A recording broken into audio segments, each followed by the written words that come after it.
वीर होगा, लेकिन तू तो एक बालक निकला, बालक निकला। तू मेरे को क्या मारेगा? ये मारने आ रहा है मेरे को। वापस चला जा, वापस चला जा। और अभी भी एक काट, अभी भी एक काट तुझे मौका देता है।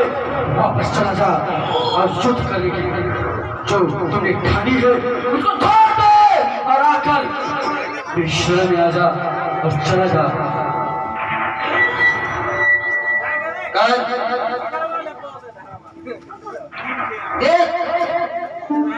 सोच ले ये बात तेरे सामने आ गया, ये बालक बनकर आज तेरे सामने।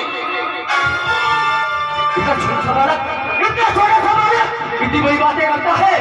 तुझे ये मालूम नहीं कि ये कंस है, और कंस के सामने ऊंची आवाज में बात आता किसने किया नहीं, और तू एक बालक होके उसे ऊंची आवाज में बात करता है।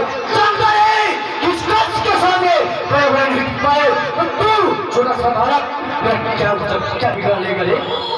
पृथ्वी भूमंडल कांपते जिस नाम से वो बालक आ गया आज तेरे सामने। क्या पृथ्वी भूमंडल जो कांपते वो बालक मेरे सामने आ गया है? अभी भी तुझे अवसर देता हूँ, वापस चला जा, वापस चला जा। नहीं मेरे क्रोध को मत भड़का। एक ही हाथ पर मारेगा तो घर के अंदर चला जाएगा। वापस चला जा। होश करो, देखते हैं बात तेरे सामने। ये देख तेरा घर है कृष्ण बन के सामने। इतनी बड़ी बातें आप तक किसने कहा नहीं? जब तुमने साहस है तो आकर इस कंस से युद्ध कर, आकर इस कंस से युद्ध कर, और देखता हूँ किसकी विजय होती है और किसकी हार होती है।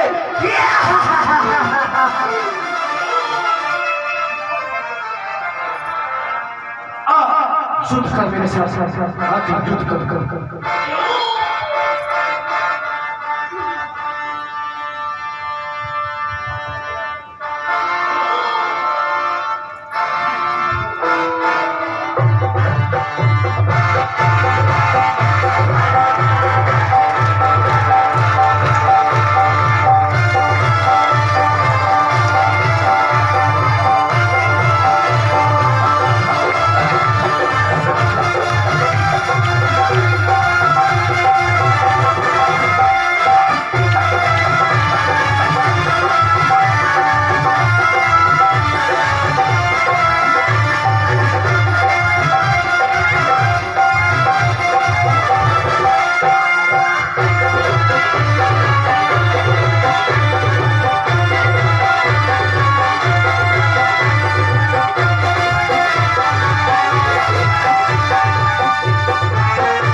जय श्री राधे बोलिए बाल कृष्ण लाल की।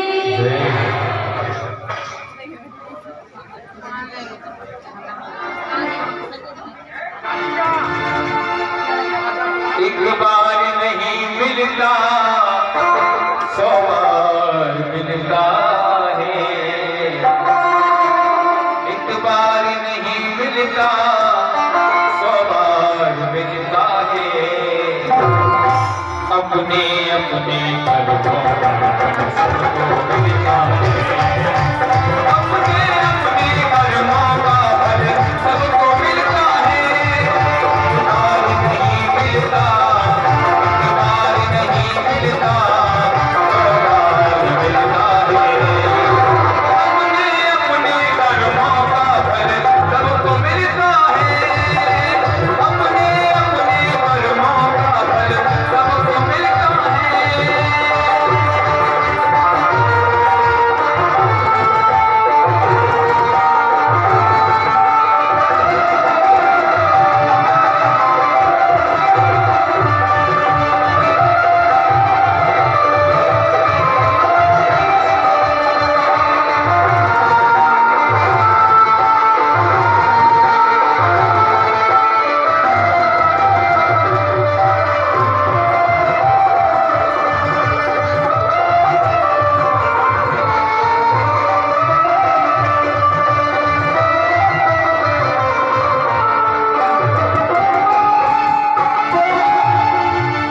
एक बात हमेशा याद रखें, इस दुनिया में जैसा तू देगा वैसा ही तो देगा, वैसा तू देगा वैसा ही तो देगा।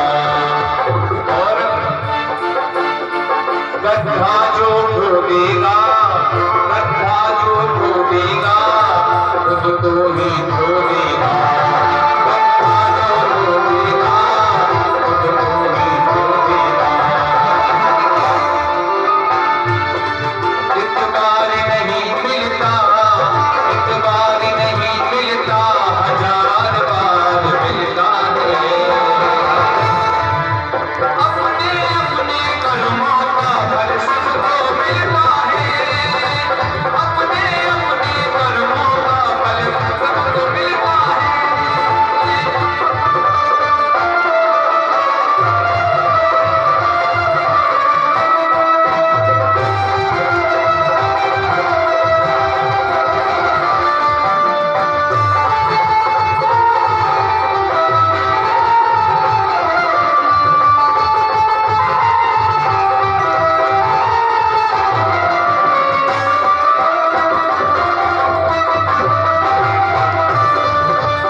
बोली बाकी बिहारी लाल की।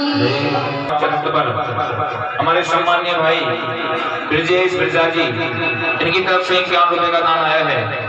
भगवान इनके धन भंडार को हमेशा भरा रखें। जय श्री राधे।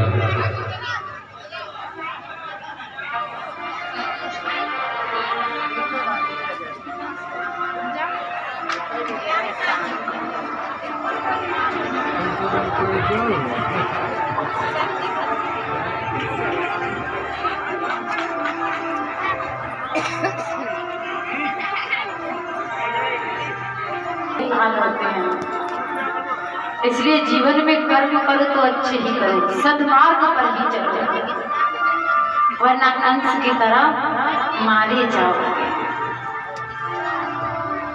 भगवान ने कंस का उद्धार किया है। समस्त ब्रजवासियों ने विदा मांगी, भगवान ने सबको विदा किया। साथ जाने से इनकार कर दिया, साफ शब्दों में कह दिया कि अब मैं आपके साथ नहीं जा सकता, मना कर दिया। लौट करके बेचारे रोते हुए सभी सखा परमात्मा के वापस आए। मैया को आकर के देखा, मना कर दे, बोले कन्हैया ने बिल्कुल मना कर दिया कि आप वो वृंदावन में नहीं आएगा। यहाँ पर ठाकुर जी ने अपने माता पिता के चरणों में प्रणाम किया।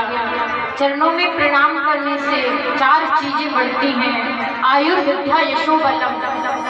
इसलिए बालक को हमेशा अपने से बड़ों के चरणों में झुकना ही चाहिए, उनका आशीर्वाद ही लेना चाहिए, अपने माता पिता का आशीर्वाद लेना चाहिए।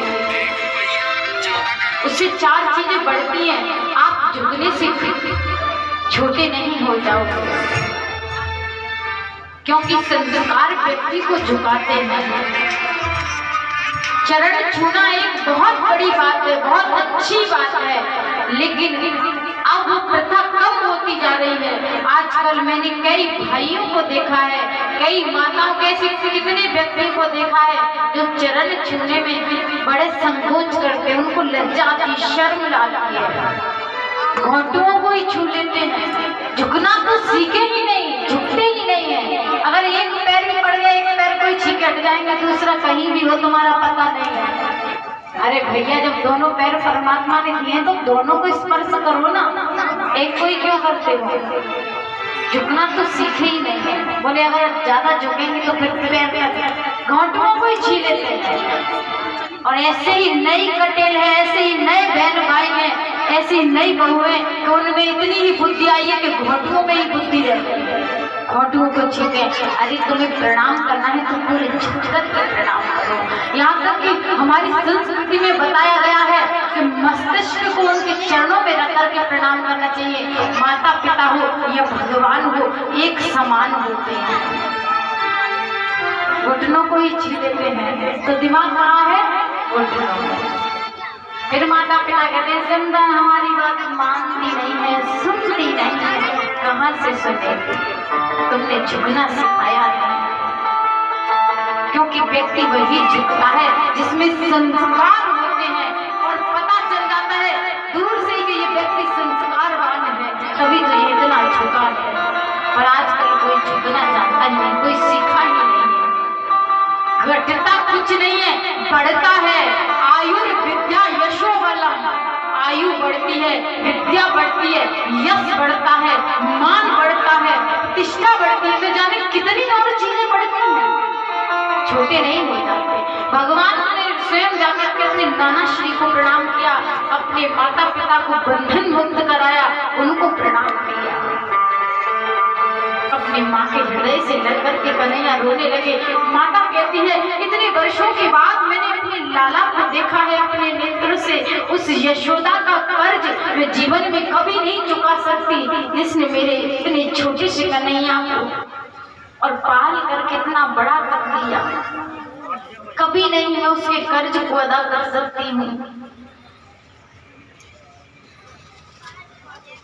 कहा कि कृष्ण को राजगद्दी पर बिठा दे।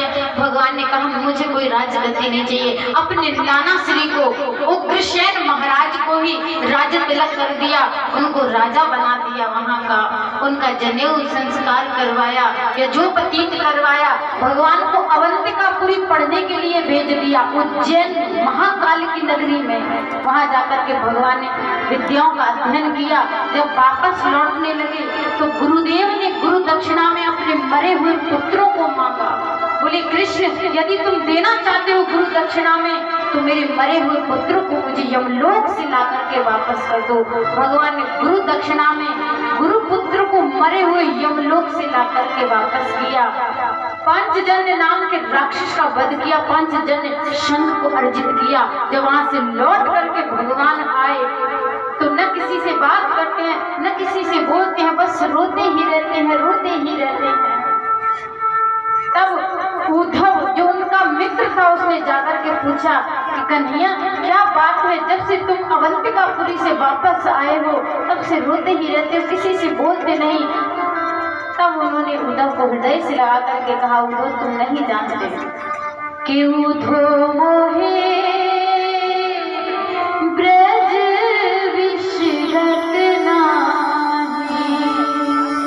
हर चीज मुझे वृंदावन की याद आती है, मुझे वृंदावन भूले से नहीं भुला पाता हूँ, क्या करूँ उद्धव।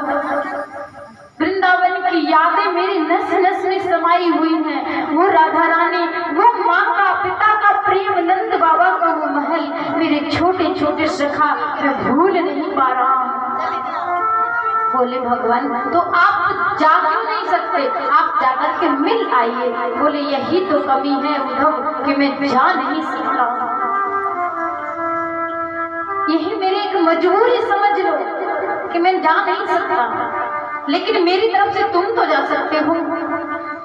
उन्होंने एक पाती लेकर के दी और कहा कि ब्रजवासी केवल उसी से बात करते हैं जो कृष्ण का भक्त हो, उसका प्रेमी हो।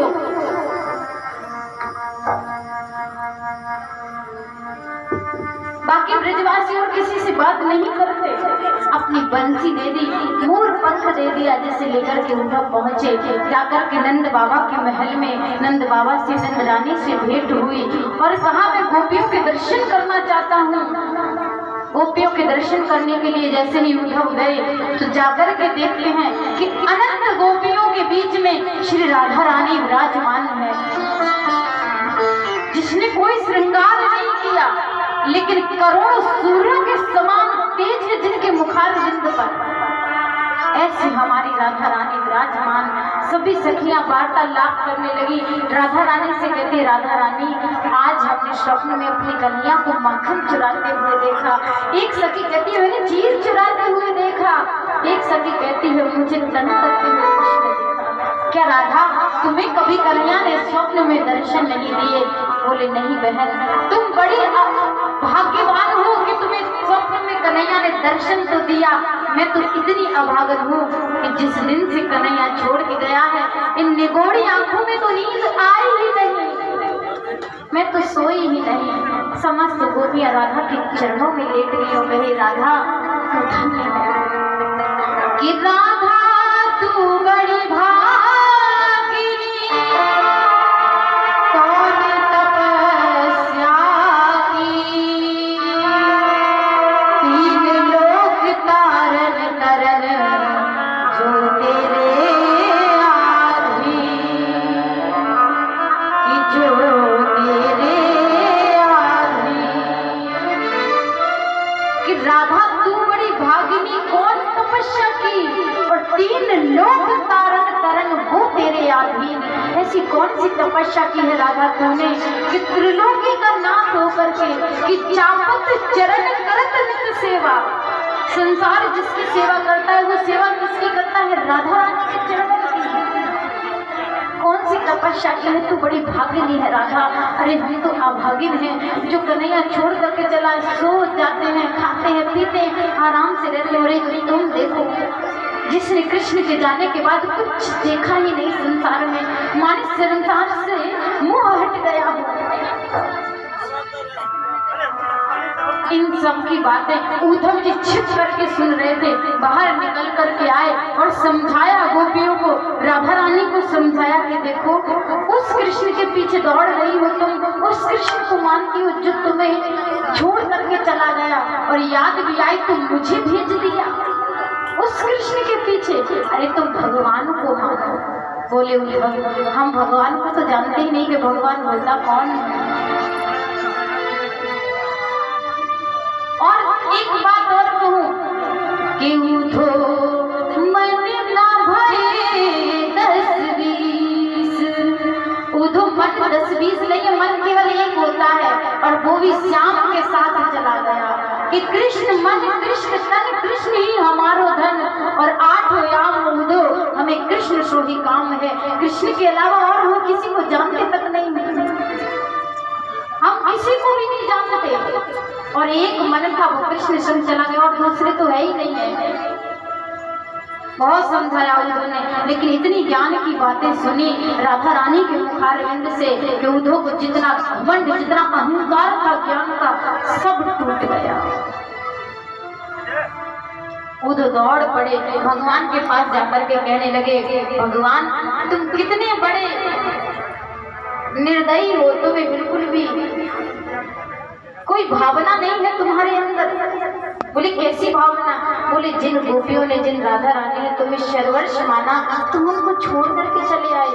बोले उद्धव न गोपियां मुझसे दूर है न राधा मुझसे दूर है, मैं उनमें समाहित हूँ, वो मुझ में समाहित। मैंने तुम्हें इसलिए भेजा ताकि तुम्हें ज्ञान का बड़ा अहंकार था, ज्ञान से भी बड़ा प्रेम है, ये दिखाने के लिए मैंने तुम्हें श्री राम वृंदावन भेजा था। ज्ञान का जो अहंकार था उद्धव का वो टूट गया और समस्त गोपियों और राधा रानी के दर्शन कराए भगवान ने उद्धव को।